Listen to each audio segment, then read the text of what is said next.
has fewer instructions but unfortunately it still seems to require the same number of dedicated registers. Okay. Now, so these checks are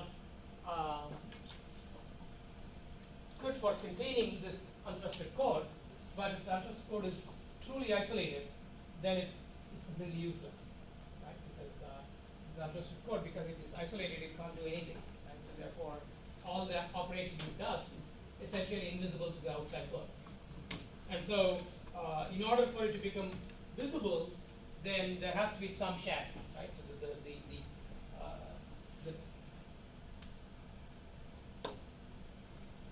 at a minimum, right?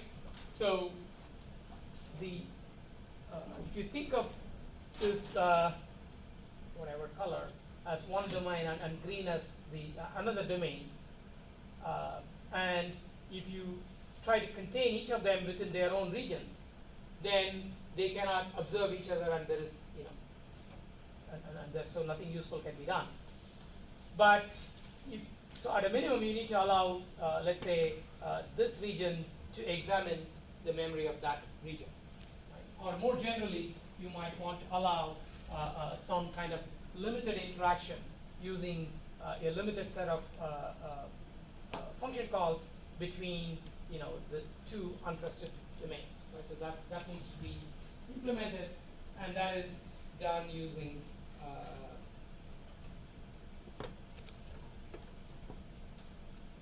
so in order to share, first of all, you need to say, okay, I have my data, you have your data, let's figure out how to share it. Right?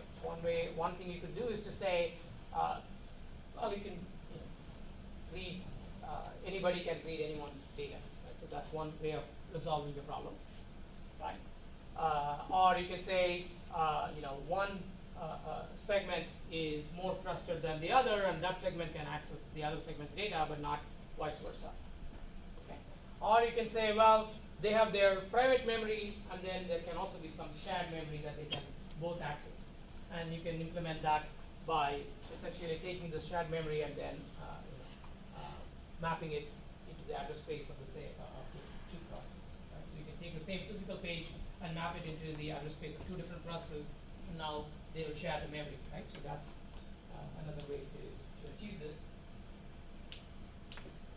So all of that is not particularly difficult, but we do need to understand how cross-domain calls can work, because if you have two domains that don't trust each other, then this domain doesn't want domain A to make arbitrary calls into it, right? Because as we saw in that simple example where some checks were being performed, if you can jump to random place in the code, then you can defeat the security of that code, right? So any control transfers have to go through some trusted mediator. Okay, so if you have a trusted call stub, then it can check whether the arguments are safe and whether the target is a safe target, and then it can allow the call to go through. Similarly, when the return happens, right, the same trust boundary problem exists, because if this process is allowed to, if this domain is allowed to return, then it can try to return to some random location here rather than the original location from which it was called. Right? So as a result, the return also needs to be checked and verified that you're just going back to the original location. So once you have some trusted stuff to do that, then two mutually untrusted domains can interact. So to wrap up, the way SFI was designed was that all of this checking code was going to be inserted by a compiler, right? So and that makes the problem somewhat manageable, because if somebody has to look at the assembly code and insert all those checks, that seems like a much harder problem. Okay, so it was going to be done by the compiler, but then that introduces this challenge, because the whole reason why you put all of this in place is because the code is untrusted, right? Now, if somebody gives you binary code and you don't trust it, right? How can you be sure that this binary code will have all the checks that you want it to have, right?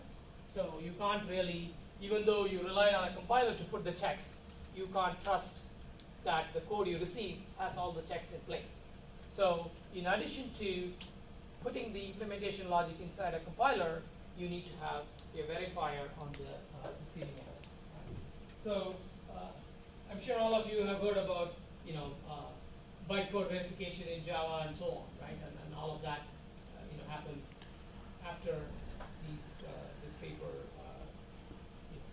came out. So that was, the time when this paper came out was around the time when people started thinking about, what do I trust, what do I not trust, how do I check things, and in particular, the key point is that inserting all the checks is actually a difficult task, but verifying that all the checks are in place is not that difficult.